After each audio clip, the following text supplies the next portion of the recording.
Hi guys. I saw a video last night. I was scrolling through TikTok and I saw a video of a girl who was forced to literally leave the UK because she couldn't find a visa sponsored job, aka COS.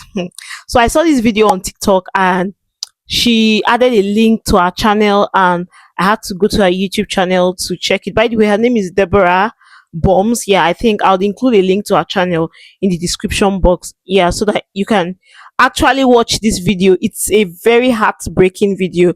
Like I watched this video, I put myself in her shoes. Like initially I said, oh, I was going to watch this video with a very strong heart, strong mind, because obviously I've been saying this from the very first day that it's possible. Like COS is not a do or die affair for me.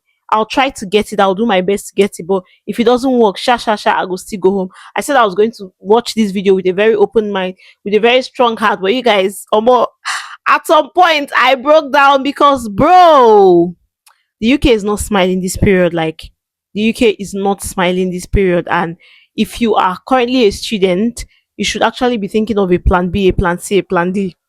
Okay, so I watched this heartbreaking clip, and what even broke my heart the most was she said she applied to 3,000. In fact, I feel like she's even, did I say underestimating? Maybe she did not over 3,000 jobs. Like I punched my calculator, like 365 days in a year multiplied by two. That's around something 800 and something, I guess, or 700 and something. Yeah, multiplied by two, and my calculation came out that if she started applying for jobs like just the moment she got her post-study work visa, that's, it's valid for 2 years. It means that for every single day of her life she applied to four jobs and on average a day. So there are some days possibly that she did not apply, and then some other days she did 10 applications, some 12, some 15. 3,000, see, as in one full thousand, two full thousand, three. Like I said, she's even underestimating the figures because I feel like it's even way more than that. So over 3,000 job applications, she had 24 interviews, all led to dead ends. Nothing funny about this. Like it was so heartbreaking. And then when she called home, her mom said, we cannot deny her own. How did she say it anyways? But her family were open to welcoming her back, because at this point you get to a point that you don't have a choice. If you, even if you wanted to stay, you will explore all possible options. It gets to the point where you are helpless. Right, so some days ago I made a video on TikTok. I made a content on TikTok. Actually, not a video, like a picture story where I had added some pictures and then write-ups on it. It was similar to the video I posted on YouTube, but just like a TikTok version. So I talked about the fact that, okay, 1 year in the UK, what's up, the pressure from immigrants face a lot of pressure, and of course I talked about the upsides of being in the UK. I don't know this thing about TikTok people, like these guys, for argument's sake, they just shall want to talk. You get, so nothing way. And that, funny enough, that video went viral. That content went viral. As at the time of making this video, it has over 70,000 views. Comment section is wild. Like these people they want to buy me for my mama. They want TikTok people want to chew my ear. They want to drop my head on the floor. Like the comment section is wild. At some point, I was responding to some people. I'm like, at this moment, I'm like, you know what, you guys can say whatever you want. Somebody even said, oh, it's not just immigrants that face pressure. At best, saying this is a black person, like an immigrant, not even just a black person.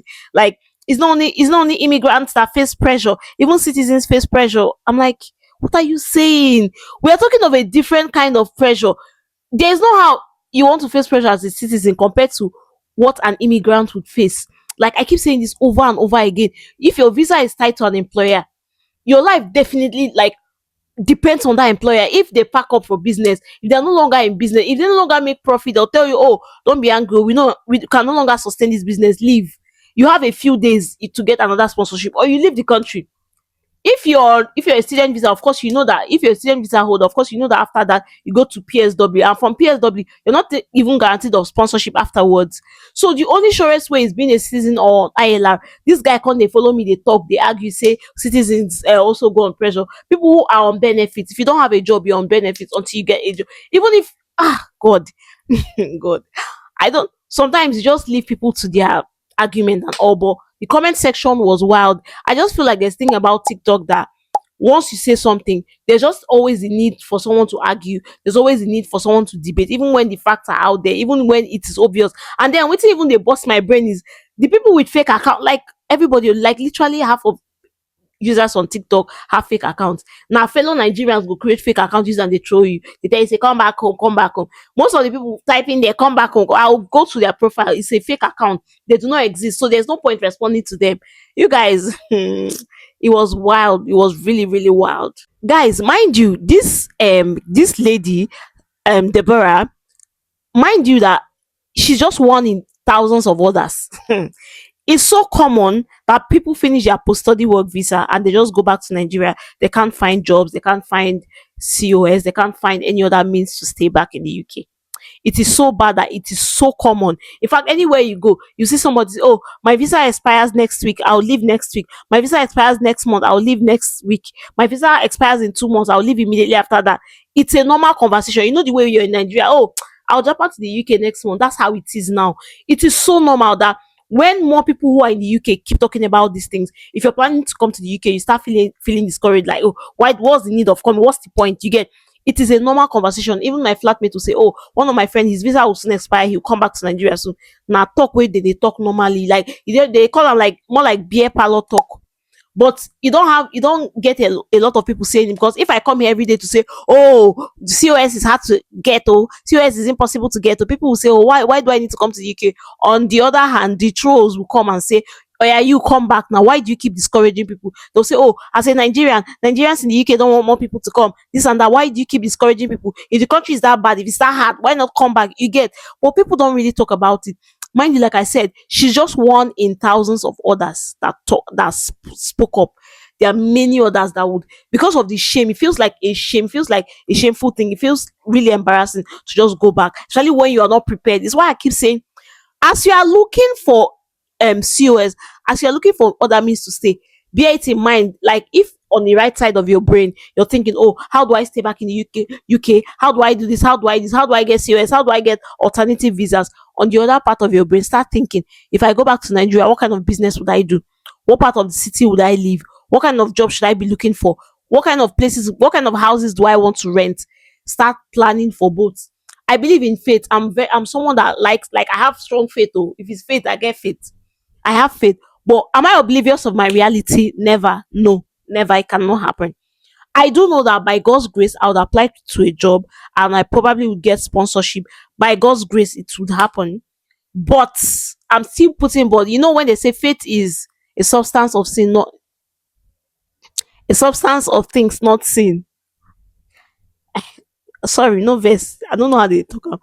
But it's important to have faith, and also important to be to not be oblivious of your reality. COS is now harder to get. Years ago, it was easy, way easier. COS is now harder to get. The government even makes it more expensive for these companies to sponsor. So ordinarily, even when these companies want to sponsor, it's so expensive on their side. So because of that, they're like, they just want like natives to do the job, or people who are already citizens, or people who are on ILR. Okay. So yeah, basically I really feel for her, and I really hope Nigeria favors her. I've read a lot of stories and watched a lot of videos of people who like came to the UK and on a student visa. They also were looking for COS and couldn't get, were forced to leave the country. And when they left, eventually something else brought them. Probably they got married, their husbands got COS, and they still had to come to the UK.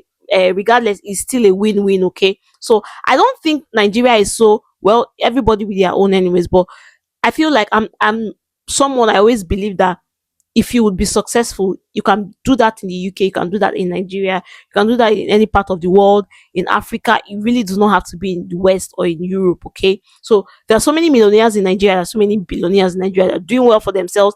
They can afford to travel to any part of the world. And for me, to be fair, my ideal life is having a comfortable life in Nigeria and traveling the world. Whenever I say coming back to Nigeria, people will say, ekule ya, oh, mba, udo happen. Now when she see me for Nigeria, I go know whether she go reject me or not. Well, yeah, faith is important, but being oblivious of your reality is something I wouldn't encourage. Okay, so I hope Deborah finds her feet as soon as possible in Nigeria. I hope Nigeria favors her. I hope she gets to, achieve all of her dreams, even though she's not in the UK. I believe she can do that from Nigeria. Anybody can, anyway. So yeah, you guys, that's what I say I should come to this video to talk about, because at this point, everybody wear ya gyms. If the reform party comes to power, wear two gyms, skinny gyms and what's the baggy? Just wear your gyms, because it's not going to be funny. Okay. So, anyways, thank you guys for watching this video, and go and watch Deborah's video, and so you can get a clearer glimpse of what I'm talking about. Okay. Yeah. Thank you so much. Please like this video, please subscribe and leave a comment. Of course, thank you for your support, and I'll see you in the next one. To this.